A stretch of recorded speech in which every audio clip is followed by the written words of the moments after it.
afternoon. It is Edge Radio Australia. Time for the Greater Wealth. What a day. Okay, feeling a little enthusiasm. There is a bit of a feeling about today. In the background, you can see we have Mr. Cartier coming from a undisclosed location. That's going to be a bit of a theme for you for the next few years. But fantastic to see you all a distance away. I saw the fist pump. I saw the vibe. But before we go any further, let's talk to the main man himself. Great to see you, Derek. Derek Whittaker, Blue Sky Factory, the man who turns changes in the world into unbelievable opportunity. Look at that. It's fun to sit here looking back over the last 2 years. I remember 2 years going, Aaron, it's going to be okay. Everything's going to turn out great. And you can feel the lift, hey? I really can. The world has changed completely from what it was. I think you look back in 2024, there were two forks in the road. I've heard this on the Joe Rogan show, and I forget the guy's expert he had on there, but he was absolutely right. He said the outcome of the assassination was huge, right? I agree. That changed the direction of the world forever. The second part of that was the outcome of the election. That changed the world forever. And I think we felt that on the other side of it. And today, 100%. Coming into this inauguration of what's happening in the United States, there is a real celebration in the air for many people. I agree. And there's going to be another celebration. This will be the fact that we won't hear much from Mr. Cartier today because we've got so much great video footage to watch. So much to sort of to absorb and take in and make comment on. We might just have to turn his mic off a couple of times.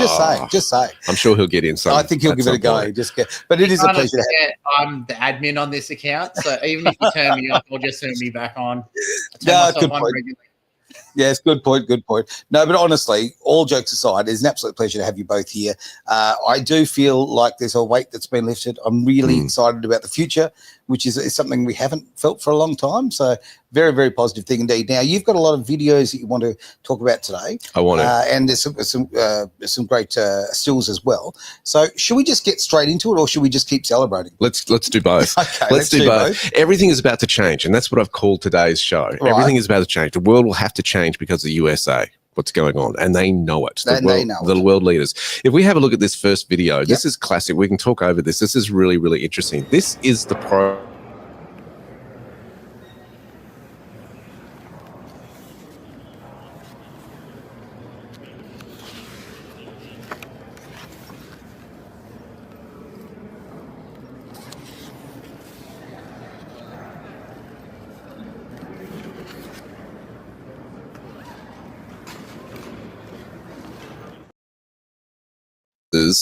what his determination for the next 4 years is. Well, before you made the comment about the... Okay, guys, just quickly, just so you know, when you do that, you mute yourself.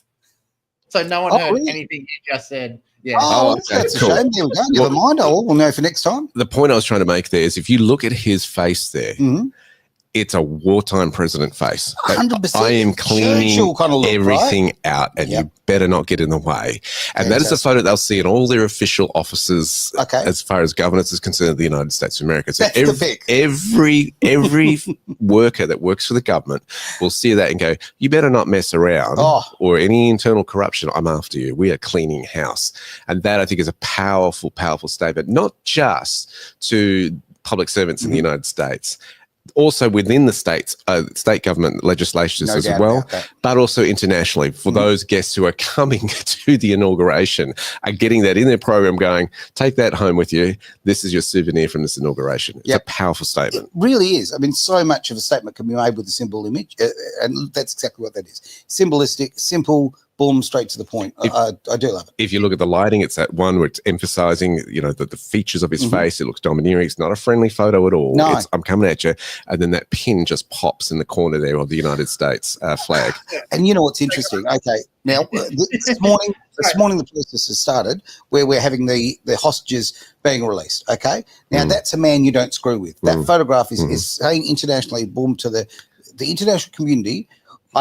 We are not an administration to be messed with. And look at the difference. Whereas 4 years of weekend at Biden's, what an unbelievable difference. Your thoughts there? Have you compared that photo to when he got arrested? Very similar. Very similar. Did you see when he got arrested? He's like, I'm going to screw you guys over. Well, not screw you over. I'm going to clean up this department the moment I win Parliament. Office. And he's going to do the absolute same. I don't need to push the talk button, Josh. Anyway, so I need a mute button for Aaron. So anyway, I think you'll find that there'll be a couple of places that he's targeting immediately. Anyway, I'm going to throw it back to you guys. Go. Absolutely. And it's a comparison to his first inauguration portrait, which was a lot more friendlier compared to what you're seeing now.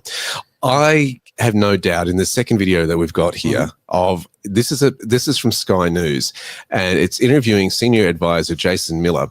He has announced that President Trump plans to sign executive orders within the Capitol immediately after his inauguration, before even heading over to the White House. Wow. Okay, so it's like backstage in the car. Yeah, Trump. They're going to set up a desk somewhere, and he's going to sign. He's estimated that on his first day, he could sign anywhere between 100 to 200 executive orders before going to the White House. He's going to have one hell of a cramp. That is incredible. Some have posted we're going to need a lot of pens, and that's what they're planning. Have a look at this. Very excited. This is a big moment. Obviously, only the second time in American history we've had a former president coming back in as a new president.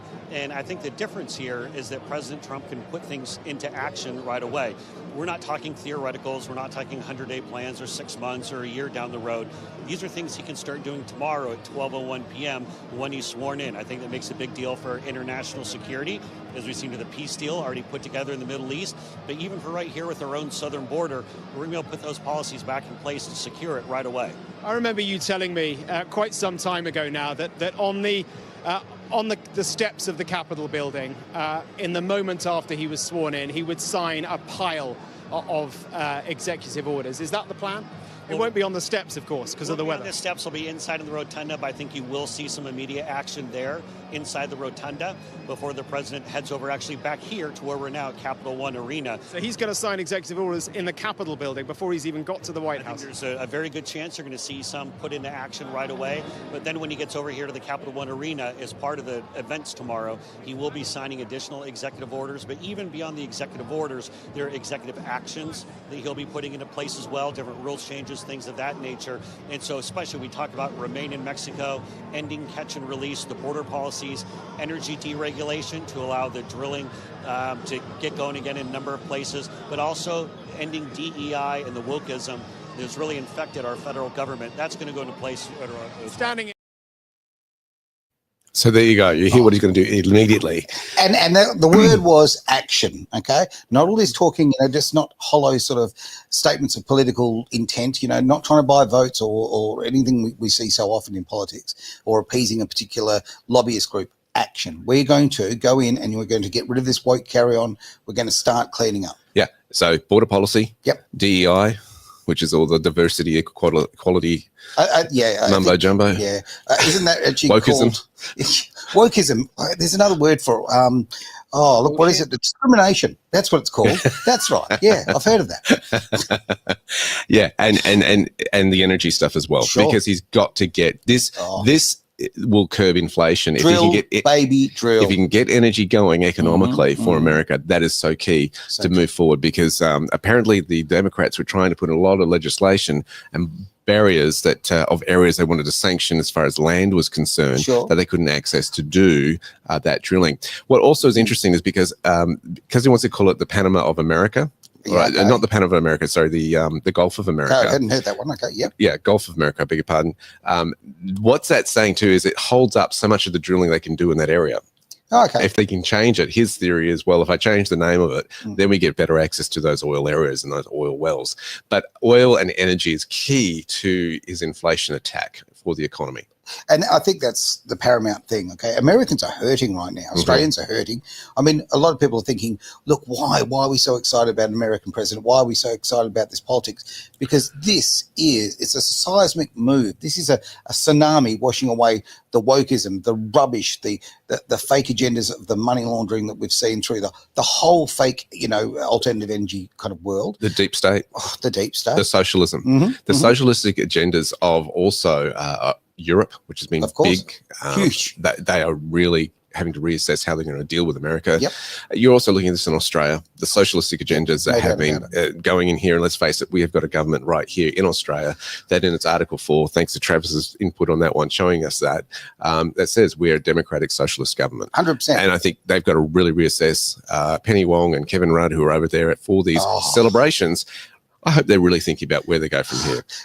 Is there two people that would be, I don't know, less welcome okay, honestly, than Penny Wong and Mr. Sheen. Honestly, they've been so negative towards the American administration, or the one that's coming in 47. I think it's an embarrassment to Australia. Oh, it's an embarrassment to Australia. It is, but I don't think they're going to last in that position. What are your thoughts there, Travis? I hope that he centers them out in a speech in some sort of way, and just so it shows how shit Australia actually is at the moment. I find it hilarious how bad people say America is, but when you actually do it side by side comparison, Australia has it so much worse. And if they can turn what they've got around, and Trump can actually nail Kevin Rudd and Penny Wong about how shit of a job they've actually done, then hopefully they'll start migrating across into Australia, and we'll actually see some real reform when it comes to housing in Australia, rental markets. Like, just there's so much that needs to be done in Australia, and I hope that whichever government comes in, they learn from what Trump's doing, and we start. They're not going to be able to. They're not going to be able to. Sorry to talk over this, Travis. I thought you'd finished. They're not going to be able to keep the cat in the bag as far as censorship is concerned. No. And look what's just happened to TikTok, right? With the Supreme Court saying, look, we've got to pull it back. And Trump comes in with this amazing deal. Now, you know what the deal details were? I don't know the details, no. The details are this. He basically said, look, if your company is valued at trillions of dollars or billions, perhaps even trillions of $1 trillion in the United States, it's dependent on one thing, and that's me, the president, allowing you into the country. Very true. So what we'll do is, if we pull you, you're worth nothing in this country. Yep, that's right. But if we allow you in, you're worth $1 billion, $1 trillion company. So what we'll do is the government will take 50% of the shares, and you can operate in America. Whoa! I did not know that. Jeez, that boy has got some. How good is that? We'll have 50% equity, and let's make money together. Good old story about business. Would you rather have 50% of something huge, 50% of something huge, or 100% of something tiny? Really? Come on. And of course, it's smart because it gets all the young people who are on there on side with him. It's like, oh wow, Trump saved my favorite platform, TikTok. The business owners that depended on it for their advertising and social media are happy about it. It means that TikTok can still do that. I think it's also subject to for them to be able to organize a new buyer for TikTok. Okay. All right. So I think it's that. Well, not CCP. Well, yeah, the details to come out of that, but it was a fascinating play, and he talked about it in this rally speech that was held last night in the US. This is what I've negotiated. No problem at all. Okay, now should we go to the next video? I think we do. This is in this video. He's talking about the sovereign fund which he plans, which he was talking about at an economic club. I think it's the one in Chicago back in October. Have a listen to his plans, particularly the tail of this video. It's very, very interesting how he wants to play this out. America's own sovereign wealth fund to invest in great national endeavors for the benefit of all of the American people. Why don't we have a wealth fund? Other countries have wealth funds. We have nothing. We have nothing. We're going to have a sovereign wealth fund, or we can name it something different. I'll talk about it with Mr. Paulson, who's in the audience, and a lot of other friends of mine. And we'll name it something that's appropriate. Perhaps sovereign wealth fund wouldn't be appropriate, but it's going to be the same thing. We'll put tremendous amounts of money through all this money that will be taken in through tariffs and other intelligent things, and we'll have the greatest sovereign wealth fund of them all, and we should have, and that will be used to do things that will be great for our country, including to invest and wisely invest and build it up bigger and stronger and better than any place on earth. We will build extraordinary national development projects, and everything from highways to airports and to transportation infrastructure, all of the future. We'll be able to invest in state-of-the-art manufacturing hubs, advanced defense capabilities, cutting-edge medical research, and help save billions of dollars in preventing disease in the first place.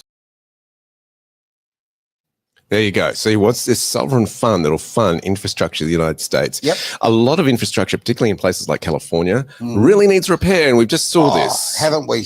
Gosh. We've seen it so clearly, unbelievably. And look, obviously, I almost feel like I've got a little skin on the game on this one, because obviously losing my home last year, just over a year ago, to fire, and watching the utter incompetency of government, right? I saw it firsthand, okay? And watching it on that scale in the US, it's an embarrassment to the US. And I mean, as far as I'm concerned, it's got to be the end of Newsom. It's got to be the end of his career. You would hope so. These people who have got these socialist ideas, but the great socialists tend to fill their own pockets and not actually look after the people they pretend to. Look, I wasn't going to get into the whole Newsom thing, but it is interesting that he's already, apparently Joe Rogan's called him out on how he's excited about how other venture capitalists are going to come in and save it. He danced. And he was like the he did a shimmy. Yeah, the shimmy on camera. Unbelievable. In front of burning down infernos. Yeah, for those who haven't seen it, he's in an interview and he's kind of getting excited about the fact that venture capitalists are coming in to take over that land.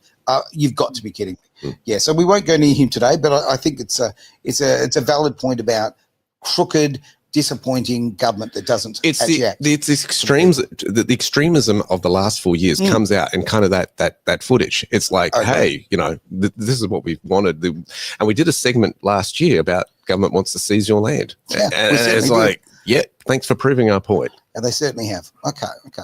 Now, I'm just going through. You've got a picture here as well. Should we go to this one? Let's go to this one. Now, this, of course, relates to the Internal Revenue Service. Have a read of this because this is so critically important to understand.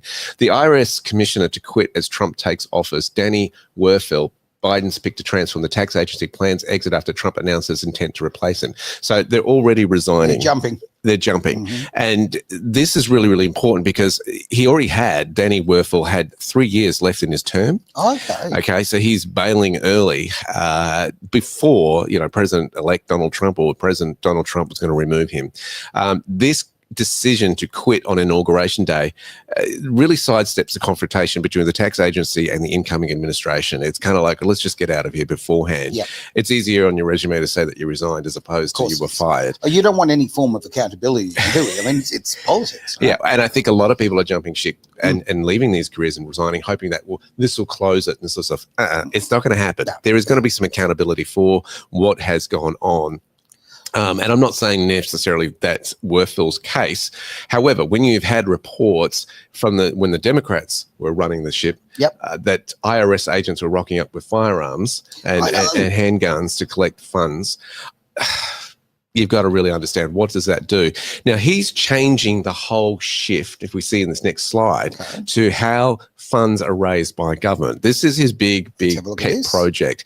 And this is amazing. So if you read that, for too long, this is what he's tweeted, for too long we have relied on taxing our great people using the Internal Revenue Service, the IRS, it's our ATO equivalent, through soft and pathetically weak trade agreements. The American economy has delivered growth and prosperity to the world while taxing ourselves. So what he's saying is we're there for everybody. Correct. We're there to help them out in their worst situations, and we're taxing ourselves to be able to fund that and do it at our own expense and at the Americans' expense, right? And he's saying, it is time for that to change. I am today announcing that I will create the External Revenue Service to collect our tariffs, duties, and all revenue that come from foreign sources. We'll begin charging those that make money off us with trade, and they will start paying, finally, their fair share. January 2025 will be the birth date of the External Revenue Service. Make America Great. So fantastic. It's really interesting because I kind of came across this idea from the prophet Julie Green, who said the IRS will disappear. She said this about 2022. And I thought, that's a big call. I remember you talking about this. That's a big call. Yeah. We're seeing it now starting to be fulfilled, Aaron. Hey, Derek. I said nothing. Derek. So yes. I'm not going into details because I don't want to give too much away yet, but I'm very actively looking at the IRS at the moment and some of the properties that they're selling. So the thing that I found very, very interesting, all the houses that have been claimed by the IRS and up for auction in the next 3 months, most of them actually come from red states. Not many of them are actually coming from Democratic states. So I'm really, really interested to see what's going to happen once Trump takes office and what's going to happen with the IRS and what's going to happen with people who are defaulting on their taxes from Democratic states versus Republican states, because I think the IRS have absolutely been used against the Republican states. You think they've been weaponized? I can't imagine that. Absolutely. Everything else has been weaponized, so why not the IRS as well? Honestly, if my tongue was any further in my cheek, I'd be licking the monitors over here. I mean, it is what we've seen from America in the last 4 years, obviously. But let's also wind the clock back. Okay, let's think about the Obama years, where rights were just taken away from everyday Americans. Okay, and again, this has Kids were put in cages. It's true, though. It is true. The man who, of course, won the Nobel Peace Prize was putting kids in cages. So there you are. But, that's my thoughts on that one. Yeah, it's fascinating what's going to come out too. Trump also put out a really out there tweet. I don't know if you heard about it regarding the former president, Obama. Which one was that? And that sort of stuff. I don't have it. Oh, no, it's all right. Well, what's it in sort of little, He basically is saying that I don't want to actually, because of the nature of it, I don't want to misquote it. Let me just get it up here. Okay. With me, I wasn't planning to do this one today. Look, my apologies. It's like, this is live. This is what we do. Sound of Freedom star Jim Caviezel, or Jesus as America remembers him in the Passion of the Christ. Yes. Okay. He also did the Sound of Freedom one. It's all about child sex trafficking. Is about to leak an intimate video of Barack and Michelle Obama with a child on his Telegram channel. This is going to get them in jail. Jim is preparing to expose 10 Hollywood pedophiles, and your favorite actor is going to be one of them. Whoa. Hang on. Woo. Your favorite actor?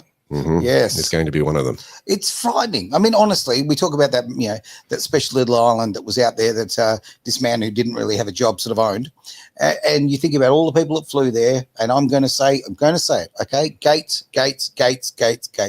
You can't fly to that island that many times on just, you're just going for a pina colada. On vaccine research. No, you certainly can't. Unbelievable. It is going to be amazing to watch these vile human beings, these truly evil human beings.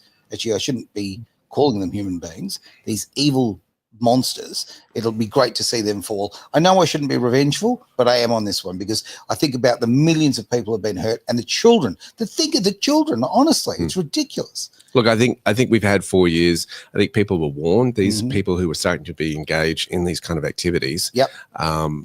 Given time to turn around, repent, turn your life around. If they refuse to keep doing that and keep hurting people, it's like, enough's enough. Yep. We've got to now reveal it, expose it, and that's starting to happen. We're seeing that on a spiritual level. I'm talking about energy is going to be a big deal. Green energy and legislation holding up America developing energy will go. Okay. That's what Trump has kind of indicated in terms of... But what about those fantastic wind turbines? I mean, they're fantastic. They do such a good job. They're efficient. And they don't, they don't kill wildlife. They don't throw lumps of fiberglass at people on beaches. I mean, they're just perfect. Well, they're great for 10 years. Are they? Yeah, and then you got to pay, then you got to replace them again. Yeah. They're not great for 10 years, but I know I'm with you on that one. Inverted commas, tongue in cheek, as you do, Aaron. But yeah, this is really, really interesting as far as that is concerned. That development is going to be relooked. Drill, baby, drill. Let's have a look at this next video here. Now, this is from a couple of days ago. They had a big crypto meeting and celebration or whatever it is. And this is from Crypto Czar, as they call him, David Sachs. I think Don Trump Jr. put this one out there. Okay, yeah, it's going to be interesting to see how this plays out. The reign of terror against crypto is over. And the beginning of innovation in America for crypto has just begun. Okay, so it's a short statement, but it's the reign of terror. Yeah. Big, motivated words. Trump has said that basically crypto companies within the United States, so US-based crypto companies, will be tax-free for crypto developed there, and other companies moving over to the US can also have tax-free treatment in the United States as well if they move over, which is interesting because I was watching one of the CEOs of a different crypto. I won't say which one, but he's saying it was very subtle. It was like America's looking very interested. Might have to take him up on their offer when you put an American flag there. I think he's based in London, so that gives you a bit of a clue. Okay. But these crypto CEOs are taking notice around the world, and what that's going to do is if America positions itself as far as the crypto leader is concerned, this helps them in the negotiations with the BRICS nations that are trying to remove and weaken the US dollar. Okay. And in that, a lot of nations are going to go around and go, how are we going to? They're going to start questioning what benefits do we give crypto companies in our own backyard, and what tax treatment should we give them so we don't lose them to the United States? It's got to be, they've got to be more competitive. They've got to be competitive, exactly right. So they'll have to step up to the mark. I've got another picture that's come up here as well, as far as crypto. Hang on, guys. So just that video that you were just watching, something very, very interesting to note. Did you see the DJ in the background? No, I did not. The guy made the statement. He's like rubbing his hands together because he knows the normal people are going to get looked after once again, especially with the ability to get into crypto. So all of Trump's policies, when you break them all down, you see that they're actually focused on the little guys and try and get them up out of poverty as much as possible, where the Democrats are totally opposite. So that's right. And this is an order of priority for Trump as well. I wouldn't be surprised if this is one of the first orders that he puts in as far as... this one could be in the car on the drive. Minutes, behind. Let's have a look at this little pic. There we go. Okay. And I think it should be a priority. Like we said 1,000 times, the toothpaste is out of the tube when it comes to crypto. It is now a very viable thing. We've seen since the end of World War II. It's a very long time ago. It's 80 years roughly. Okay. It's 80 years this year. Wow. Okay. Well, there is a Trump coin too. So Trump's got his own coin, which is blown up and it's gone over $70, right? He's got a meme coin that. Well, what about the value of Trump Social Truth Social? Sorry, same thing. Absolutely. So his net worth has just gone through the roof again. So it's fascinating how that's played out.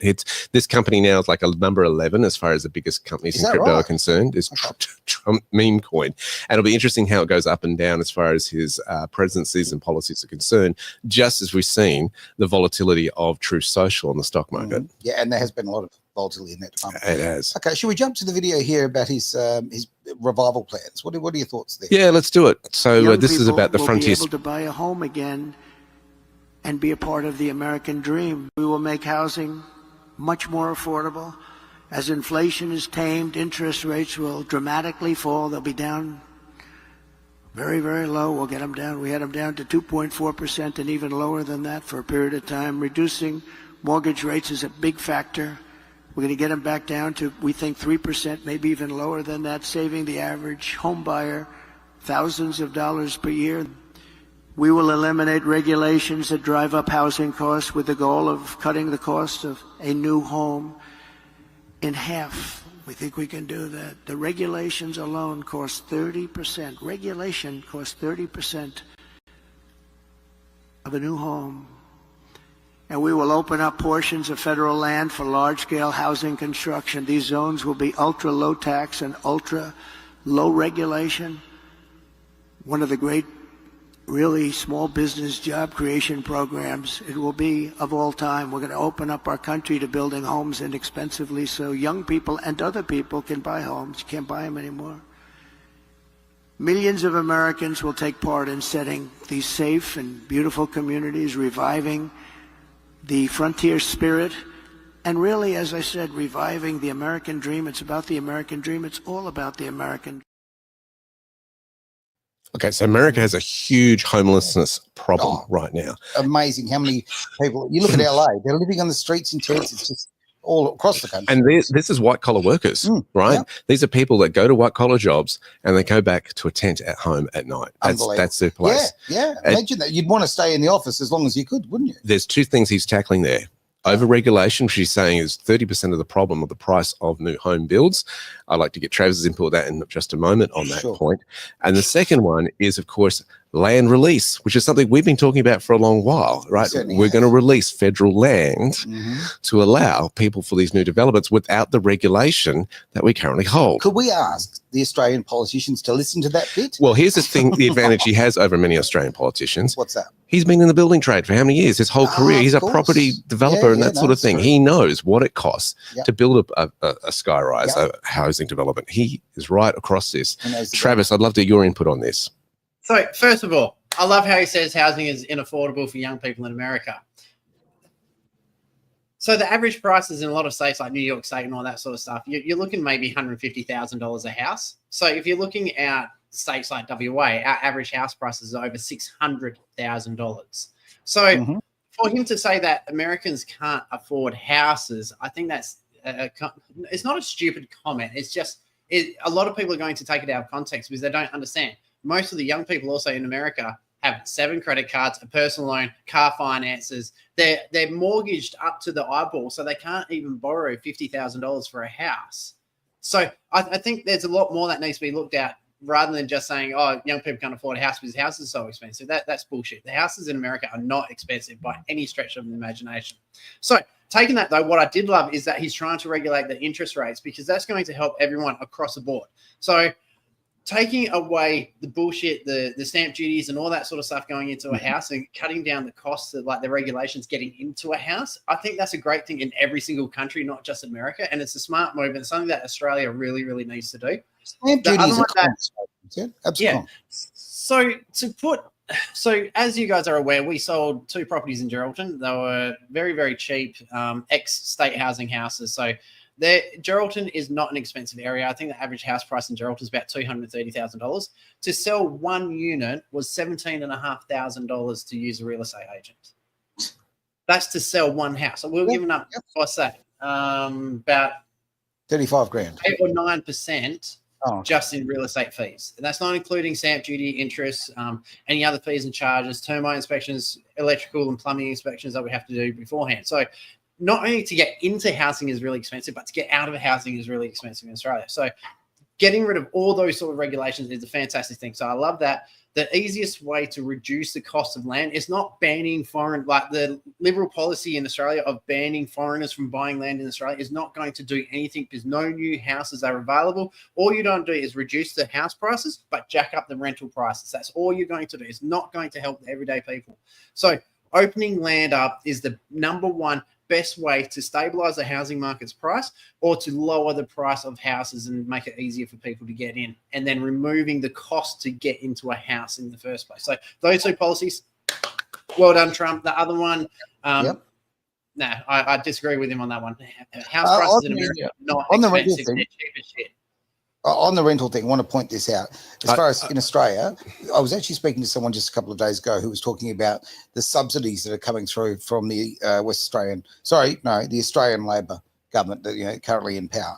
The subsidies that are being paid to put people in public, or not public housing, actually to private housing, is disgusting. So there are people out there. It's just driving inflation. It's doing nothing but driving inflation worse and worse and worse. If you've got pensioners paying $150 a week, and I completely understand why, and I'm on the pensioner side here, but because because the government is prepared to pay the rest, it's pushing up those private rentals to ridiculous rates. So literally someone's paying $150 a week, right? Or a single mum particularly is paying $150 a week to be in a place that the rent might be $750. So the Australian taxpayer is picking up $600 a week. Are you kidding me? Like, this is not good for the economy in any way, and it is artificially pushing up the rental prices for everybody in the private market. And you've got to ask, how many of these politicians have investment properties? Oh, quite a lot. How big is their portfolio? I can answer that one. I can answer that one. What's the answer? There are a few, but what they do, they all put it into corporations, and they don't own anything. Don't pull that one up, Aaron. It's a spam one. They have it all in corporations and things like that. So what happens is they don't actually own it, and they don't have to declare it to the government. So, is that right? Yeah. Well, that's how they like to play the game, isn't it? So the joyous thing, I don't know if you guys saw that on the thing. So, we've got a spam bot attacking our Twitch at the moment. Oh, okay. So we'll deal with it. No, good to ignore those people. Well, it's a good thing. I mean, look, at least they know that the show's popular. It's great. I think back to your point, Travis, on that mention of property is affordable in America. It really depends on what state and area you're in. Okay, the property prices of California vary so much, right? Wow. You've got the Beverly Hills and all that. Yeah, the places that have just burned down, they were top dollar. Okay, you go over to New York, top dollar, but then you go to places like Detroit. And Detroit, just they're giving them away, basically. Exactly. Yeah. So you've got to, you can't just compare apples to apples right there. It varies big time. Using that same argument, you can turn around and say houses in Geraldton like relatively cheap still in WA. But if you look at Dalkeith in WA, you're looking $1 million plus for a house. You can go to Melbourne where you can be 3 hours out of the city and still be paying over $700,000 for a house. Mate, you won't get a place. You can use that same argument. CBDs are more expensive than regional areas. So yeah, of course. But what I'm saying is that the stamp duty in the US is a lot lower than we pay here in Australia. Incredibly low. I know this because I used to run a US property syndication. I couldn't believe how ridiculously cheap it was. All right. Just a couple of thousand, no problem. Oh, you're joking. Back then it was. So, it was just. Can you just prove my point? Yeah, look, I agree. But what I'm saying is that it's different from a sense of you look at the cost of living and income, right? People's income wages have not risen. And you've got to look at, in America, inflation's been higher there than it has been in Australia. Sure. And the homelessness is what really concerned me. I think one of the other unspokens with homelessness is the legalization of marijuana in the United States. Do you think that's an issue? I think that is one of the biggest issues there too. Chill out, man.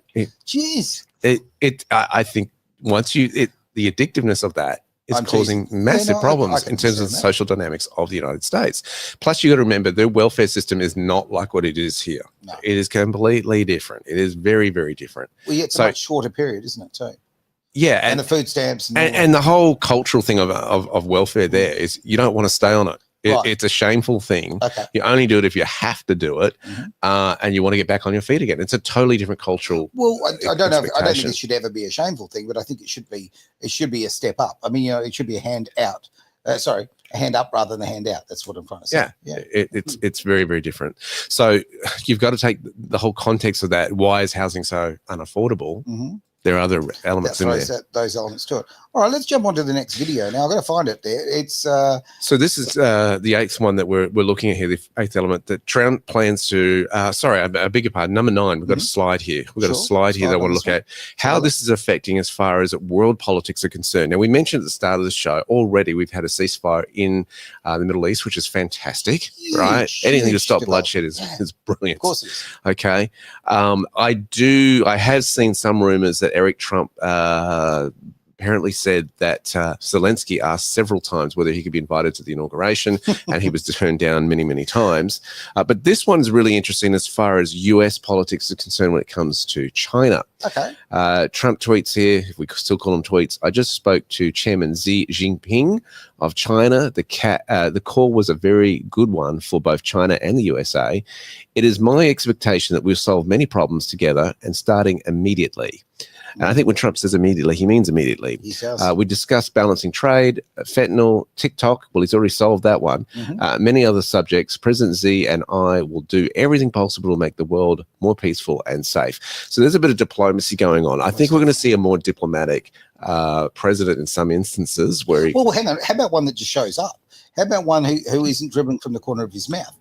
This has been such a ridiculous period, of time where the world has been lied to by the left media, right? The left-leaning media, which is about 90% of the media, 95% of the media, has lied to the people of the world about this. Now, this is very serious. We've seen wars. We've seen what's going on in the Gaza area, for want of a better term.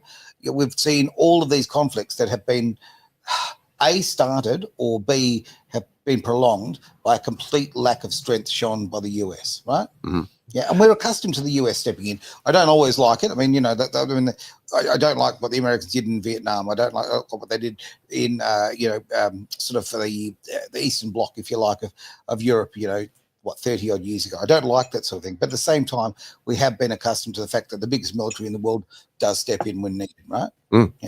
Absolutely. And I think it's really interesting where, the Biden had over 40% of his presidency was on vacation, out on the beach. And I think Americans were like, well, what are we paying this guy for? It became very obvious that he was not running the country. It was somebody else, a machine behind his... He can run a shower. I mean, honestly, it was just... It's embarrassing. Yeah, so we saw that, and I think it's going to be very interesting how history looks upon him. Oh God! When Jimmy Carter passed away recently, it's very, very sad that someone passed away. I think about his family and that, but he was an absolutely appalling president. Okay, crap. But guess what? Everybody holding hands, kumbaya. The way people rewrite history, it makes me really worry about the history that I've learned through my life. Mm-hmm. How much of it is fact, right? When I've seen things that, little digression, events that I personally have been involved with that I watched the media completely lie about and go, I was there. Yeah. That didn't happen, right? Yep. Or it happened completely differently. It's one of the reasons I got into media, because my family was affected by it. Yeah, absolutely. It lied about my dad. I remember exactly that story. I mean, your dad's what an amazing man. What an amazing man. The things that he did was just fantastic. But it kind of opens the door. And And I hope that what we do here opens people's eyes as well. I really think that's important. I mean, we, just a bunch of blokes, sharing our opinions. And obviously, the great thing with you, mate, is you've certainly opened my eyes financially, and education through Blue Sky Factory has changed my life, right? No ifs or buts about it. Just thank you. Segue time. So if you do want to learn how to retire before you're 60, you need to go to blueskyfactory.com. The link will be in the descriptions. I'm typing it now because I actually have a keyboard in front of me, unlike normally. Sky Factory. We actually have a free event coming up on the 30th. Oh, fantastic. Yeah, so there will be a free event coming up on the 30th that people are welcome to if they say they're from Edge Radio, all right? Okay. You need to let me know that. Definitely. But that will, otherwise it's $10 at the door. Okay. Save yourself a tenner, use our name. There we go. Use Edge Radio as a name and let me know. You can email me and I'll basically send you the code to get your free ticket, all right? Absolutely. But the thing is, that's happening on Thursday the 30th. And the topic that we're going to be looking at is the great wealth transition is now. Okay. The wealth is changing and moving hands from the wicked to the righteous, and it's now. So let's have a look at it. Well, just before we do that, just very quickly, okay, for how long have you been sort of saying these things to me? And about the fact of, and I love the fact that you've instilled this in myself and other people that I talk to and watch the show and follow what we do, is that, okay, doom and gloom, it's not. It's opportunity, right? Mm-hmm. So this is time to jump on those and take that chance. Well, it's not even a chance. Just take that initiative and step into your opportunity. Seize your promised land, man. Yeah. That'll do. All right, we'll jump into the video here. Now, this video here, can I just preface it a little bit? Speaking as promised land, there is a spiritual element of what is going on in the United States. Yes. Now, when I watched this video, it was like onions were suddenly in the room. Okay. This is a whole different tack. And I think this underlines the spiritual nature of what we've been talking about for the last 4 years. Mm-hmm. People have prayed. Yeah. And this rally that happened last night for Trump before he goes into the inauguration moment, it's kicked off with this prayer. Now, you don't have to play all of it because it's fairly long. It goes through just under 3 minutes. Okay. But it captures the heart because there's an old spiritual law that says, if my people who are called by my name shall humble themselves and pray and turn from the wicked ways, then I will hear their prayers, heal their land, forgive their sin, and heal their land. And I feel like there is a healing about to unload on the United States. 100% agree. Take a look at this. Not on the US, mate, on the world. Mm-hmm. Father, we thank you. Lord, you are truly everything. Your name is above every other name, and apart from you, we can do nothing. Spirit of the living God, may you be glorified in everything that takes place today. May we humble ourselves in your presence, Lord. All glory to you. And may we come together in this room and pray for Los Angeles and those that were impacted by the fire. You are the God that redeems and that is with us. God, bring restoration to this situation. Lord, we thank you for choosing President Donald Trump as a vessel for your nation. As he carries the great responsibility of leading your people, may he rest in the knowledge that you, Lord, are the one who goes before him, and you will never leave him nor forsake him. I pray that you would protect his mind and you would guard his heart. I pray that you would place a shield around our president, his family, and upon this nation, that when opposition comes his way, may you provide angelic protection wherever he goes. May he stand firm in knowing the Lord is his refuge in whom he can trust. For it is written in Psalm 91 that when we trust in your name, you will order angels to protect us wherever we go. Lord, we pray that it would be your power and your wisdom that would guide every decision and be the foundation of this nation. I pray that it would be your spirit that rests upon President Donald Trump, the spirit of wisdom and understanding, the spirit of counsel and might, the spirit of knowledge and the fear of the Lord. Father, I pray for an outpouring of love and healing and unity over this country. For your word says that you can have faith that moves mountains, but if we don't have love, it means nothing. Lord, would you soften the hearts of your sons and daughters? Would you make us more like you, that we can love each other as you have loved us?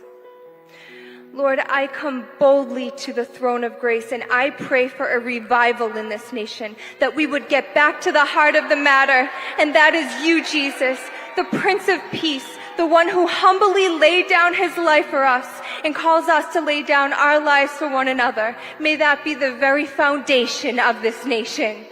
President Donald Trump, we say that you will succeed and America will yet again prosper. May you manifest in the brightest of colors and may your reign be righteous. In Jesus' mighty name. Yes! Thing, why not indeed? Absolutely. And I did notice there that was presented by the PBS, the network. Now, the irony, isn't it? Can you imagine the producers having to go through that experience of having to, I don't know, celebrate something so positive, right? Not sell hate and division, which is what the PBS and CBS and obviously your CNN and MSNBC and all of these mobs, ABC, have been pushing hate for such a long time and division between people. It's really nice to see. Whether you're a religious person, whether you're or you're not, or you're a Christian person or you're not, you have to see this as what it is. I mean, this is okay. Over the last few years, we've had so much destruction. And when I say the last few years, actually, let's talk the last 50 years, okay? We've had so much destruction of family, okay, of our values, of what it is to be a man, what it is to be a woman. I mean, for these lunatics don't even know what a woman is, can't even explain what it is. They're this incredible abuse of children that we have seen over a long period. For 50 years, there's been a concentrated effort to destroy children so they become, quite frankly, just the products, okay, the consumers and the zombies of the next generation. This is powerful. Whether you're a religious person or not, this is powerful, and I really appreciate that. We need the healing of the family. We do. The family is fundamentally the basis of it all. Absolutely, because if we have broken families, we have broken communities, we have broken societies, we have broken government, we have broken business, everything breaks, right? Absolutely. And so this 100%. this emphasis on love in a political meeting. Would you get that in Australia? That's I look at it and go, what political celebration and rally would start with that? Has the courage to start with something like that? You see the heart of what is going on in the United States right now. It's changing. Travis, your thoughts on that? So before I get into my thoughts, we got to do a few shout outs as well. So Brett Werry over on my personal Facebook page has just shared this stream to God knows how many places. That's just what Brett does. He's an absolute legend. And he's also got an amazing Vietnamese wife, just like me. So legend. Josh for jumping in the stream again. Also Taz always for commenting. And Damo, again, those guys are hardcore supporters of ours. So thank you for coming into the stream and all that sort of stuff. So groups that would have the courage to go against the media and F up shit and just like do what needs to be done. Josh, straight in. Josh in our chat is, my understanding, is running in the state election coming up 8th of March for the independents. Josh, just if you've got a website or anything coming up, please chuck it in the chat. We'll share it around with everyone. He's arguably one of the... For sure. I actually ran against him in the seat of Burton, WA, and it was really, really funny. So a bit of a side story. I got COVID during the campaigning, so I was restricted to home. I couldn't campaign. I couldn't do shit during the election. So Josh actually picked up all my how to vote cards and delivered it to all our volunteers. And then during the actual election itself, he got COVID, so we did the same thing. I went and picked up all of his how to vote cards and delivered them to all his volunteers. Now, this is the things that the family, having a family orientation, the desire to actually respect, to help out each other, it is lacking. Unfortunately, it looks like Josh has dropped out. But anyway, I know he will be back. I think he's an amazing candidate. I think he's going to be phenomenal when he does finally decide to run. And I've got plans in process to help with things like that. But as more information comes up, I'll let people know. But the family unit is there's an active effort, and I believe it started with the first lot of feminism all the way back in the day. They want to attack and alienate the man from protecting the family. They want to stop the female from trying to keep the family unit together.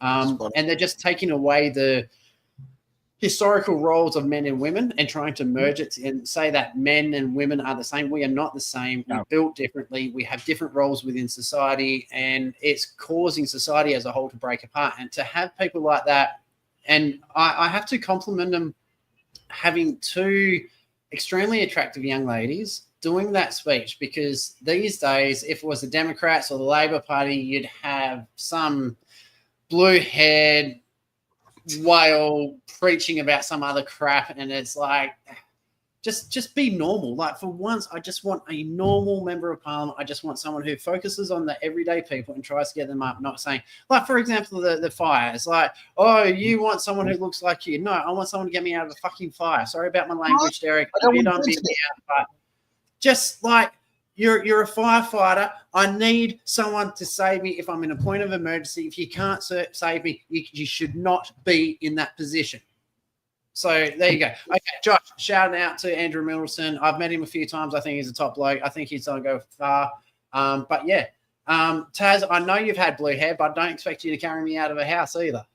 Hey, hang on. In a couple of weeks, challenge accepted there, Taz. I'll get you onto that one. I've seen Taz do leg presses, and she's improved so much in the last 12 months or so. I think she might be able to pick me up, but carry me out of the house, I don't know. I'm nearly pushing 100 kilos. So he's a big boy. He's a big boy. All right. Look, not I think as big as Aaron, though. No. If Taz can lift me out of the house, a round of applause. Well done indeed. She's, quite frankly, that's an athlete for you.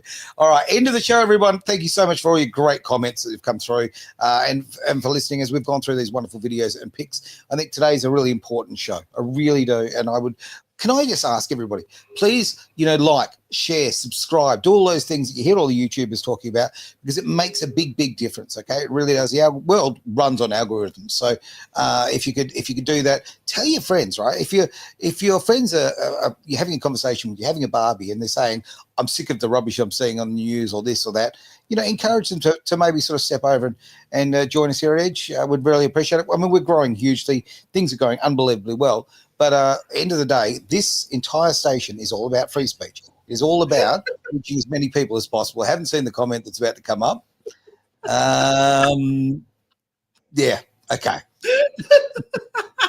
Thanks, Josh. And well, if it doesn't, the world won't populate. So anyway. Correct. With that, we'll end the show. Have you got any last thoughts there on the way out? Welcome to the Great Awakening. How will you position yourself in this time of change to not only prosper, but to live your life purpose? Live your life purpose. It's Edge Radio Australia. Thank you very, very much. Thank you, Travis, as well. Thank you, everyone involved, for being part of the show. A quick little comment from Damo on the way out. There we go. Love it. Damo, you're pretty strong, mate. Yeah, exactly. But think of your back. And we'll get out of here. This has been The Greater Wealth here on Edge Radio Australia.